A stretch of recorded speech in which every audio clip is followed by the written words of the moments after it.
Bonjour et bienvenue dans l'atelier Delahaye, du nom d'Antoine Delahaye qui est forgeron coutelier à Sallertaine.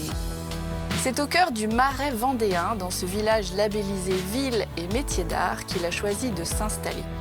Entouré de 25 artisans, du maroquinier au céramiste en passant par le souffleur de verre, c'était effectivement le lieu idéal pour faire connaître et mettre en valeur son savoir-faire.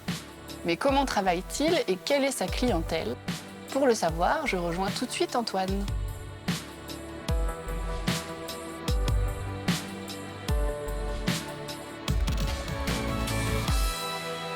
Bonjour Antoine. Bonjour Catel. Écoute, je suis ravie de te rencontrer. On a hâte de découvrir un petit peu ton métier, ton univers. On est ici à Sallertaine où tu as installé ton atelier de forgeron coutelier. Tout à fait, c'est bien ça. Alors explique-nous comment tu en es arrivé à exercer ce métier qui est quand même un métier d'artisanat, un métier de précision, aussi d'esthétisme. Comment t'es tombé là-dedans ? J'ai découvert ce métier il y a à peu près 7 ans. Parce que moi j'ai 27 ans. Ouais. Et donc j'ai découvert ce métier dans un atelier en Bretagne, à Hennebont. Ok. Dans le cadre d'une formation en fait autour des métiers de l'ébénisterie. Parce qu'avant d'être dans le métal, j'étais dans le bois. Ok. J'ai passé un brevet des métiers d'art en ébénisterie à Auray. J'avais des stages à faire en entreprise dans le cadre de cette formation. J'ai testé pas mal de métiers différents en fait, le tournage, la lutherie, pas mal de choses. Et la coutellerie est vraiment sortie du lot quoi. J'ai chopé le virus quoi. Je devais rester une semaine à la base dans l'atelier de Cédric Lamballet à Hennebont. Ouais. Je suis resté 2 semaines, 3 semaines, 1 mois, 2 mois, 3 mois. Et puis finalement j'ai passé 1 an et demi dans ses pattes quoi. Ok. Donc ça, c'était au départ ta formation. Et ton arrivée en Vendée, alors, ça se fait comment ? Pourquoi pas rester en Bretagne, finalement ? C'est que j'avais déjà passé 1 an et demi avec Cédric et puis au bout d'un moment, il m'a dit ça a l'air de te plaire. Il s'agirait de se former, de passer une formation diplômante. Et donc moi, je suis allé en Charente, à Barbezieux. Ok. Donc j'ai passé ce CAP sur 1 an. Ouais. Et puis après, il s'agissait de trouver un maître d'apprentissage aussi pour être accueilli dans une entreprise. Ok. Et donc j'ai fait un peu de repérage en Bretagne, je suis allé sur Thiers aussi en Auvergne. Ouais. Et puis je suis revenu en Vendée et j'ai découvert une super entreprise, Maison Hainaut. Et donc j'ai fait mon apprentissage là-bas. D'accord. Ensuite j'ai été saisonnier, puis salarié. D'accord. Et donc, tu es installé ici à Sallertaine depuis combien de temps ? Donc je suis installé depuis 2 ans et demi à peu près. D'accord. Depuis le 1er juin 2022. Ok, Voilà. super. On va découvrir comment tu travailles. Ouais, avec plaisir. Allez, c'est parti.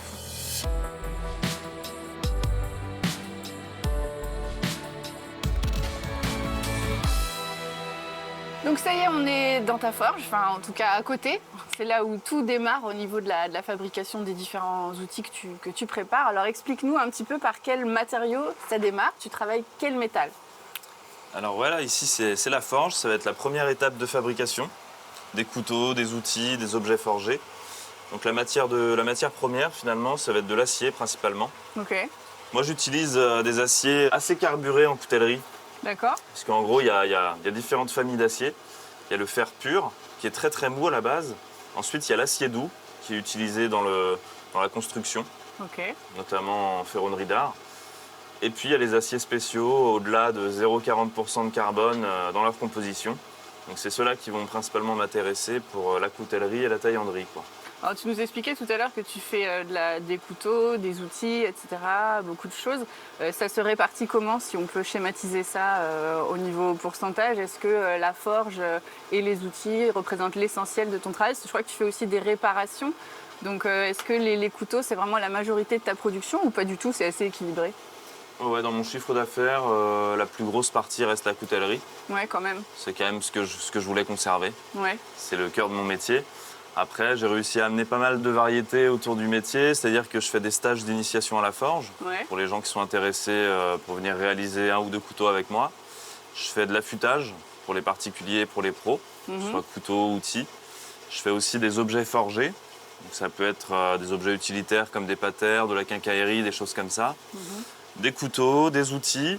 Je fais un petit peu de polissage aussi, polissage pour l'industrie notamment. Ça, c'est ma partie plus industrielle. Je fais pas mal de poussière. Mais oui, la coutellerie reste quand même la grosse partie de mon métier. Et alors, le travail du métal pour fabriquer une lame de couteau, ça te prend combien de temps, si on doit schématiser ? J'imagine que c'est assez long Ouais. pour qu'on comprenne un petit peu sur un couteau combien de temps tu peux passer dessus. C'est vraiment un travail manuel. Ça, c'est assez variable en fait. Un couteau, ça peut aller de 1 heure de fabrication à 20 heures, 30 heures, quoi. Tu peux faire un couteau en 1 heure? Ouais, alors Ok. sans parler des traitements thermiques. Ok. Parce qu'en fait, en coutellerie forgée, il y a 3 traitements thermiques différents. Il va y avoir le recuit qui est assez long. C'est une descente très douce en température après les étapes de forge. La trempe pour donner beaucoup de dureté à l'acier. Et ensuite le revenu pour lui redonner un petit peu de souplesse et de résilience qui soit moins cassant. D'accord, ok. Et donc sans parler de traitement thermique, des couteaux faciles à réaliser en 1 heure et d'autres plus complexes. Il y a un travail de repoussage, sculpture du manche un peu particulière ou de l'acier damas aussi qui est assez long à faire dans le process de fabrication.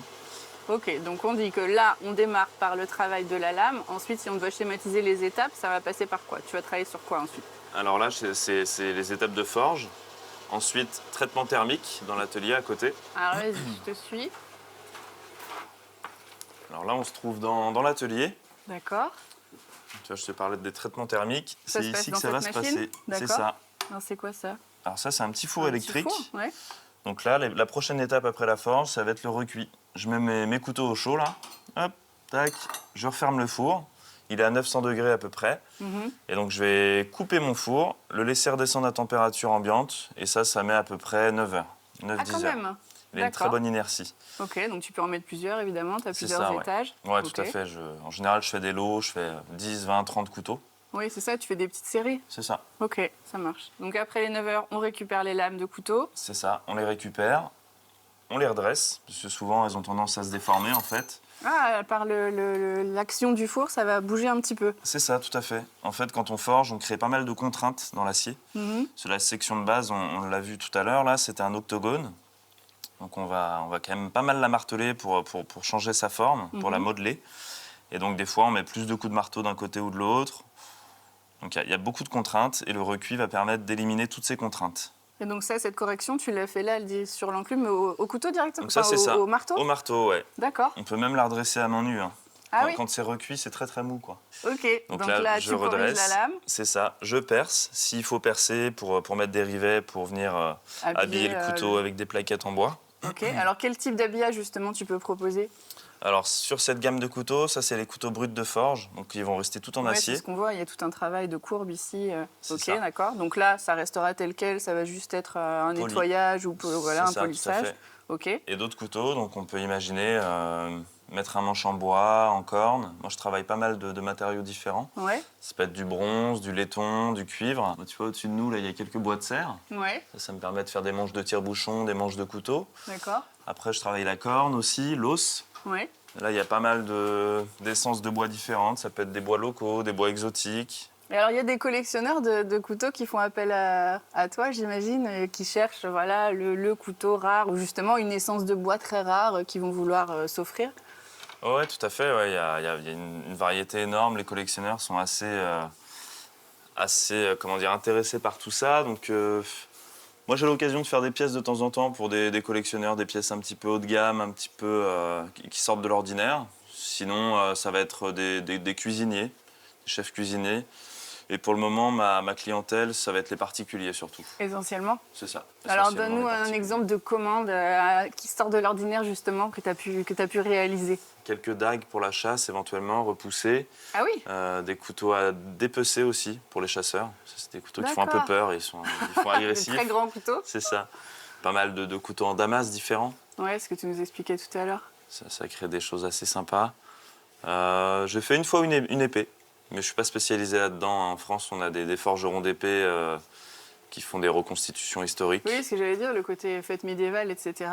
Souvent, ils cherchent des outils très particuliers et puis authentiques. Donc, ça peut être une source pour toi. Mais donc, le côté professionnel, ça, c'est quelque chose qui reste à développer pour toi en termes de clientèle. C'est ça, ouais, tout à fait. C'est ce que j'aimerais développer dans les jours à venir. Ouais. Ok, je comprends. Ben justement, on va aller parler ensemble de tes développements futurs. C'est parti? On part par là? Ça marche. Allez.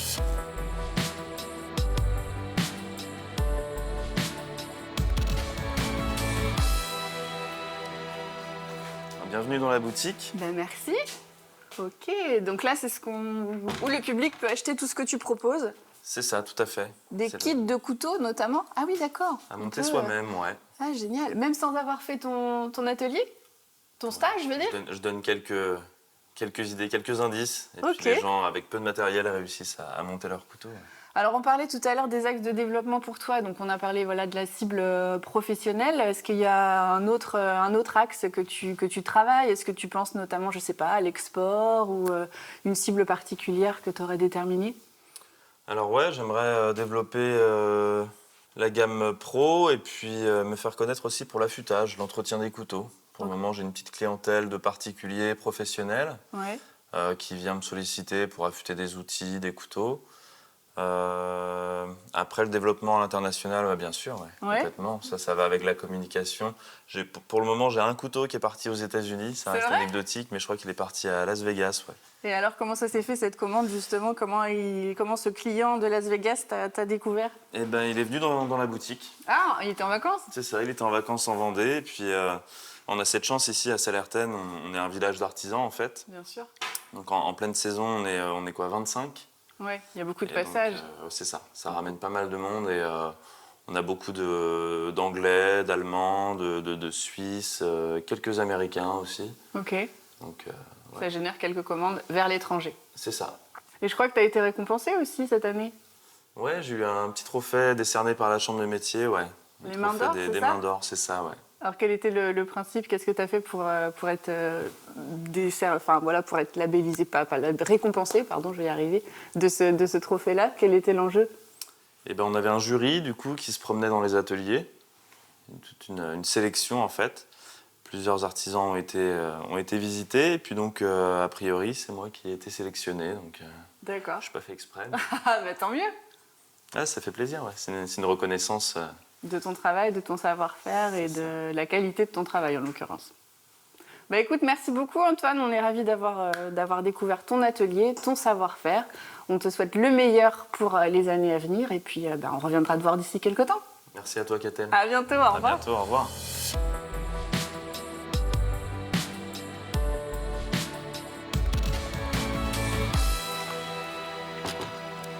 L'atelier d'Antoine est aujourd'hui créé. Il ne lui reste plus désormais qu'à faire connaître davantage son savoir-faire. C'est notamment l'un des objectifs de l'Île aux artisans, l'association que les différents artisans de Salertaine ont créée pour faire connaître leur métier et la qualité de leur savoir-faire.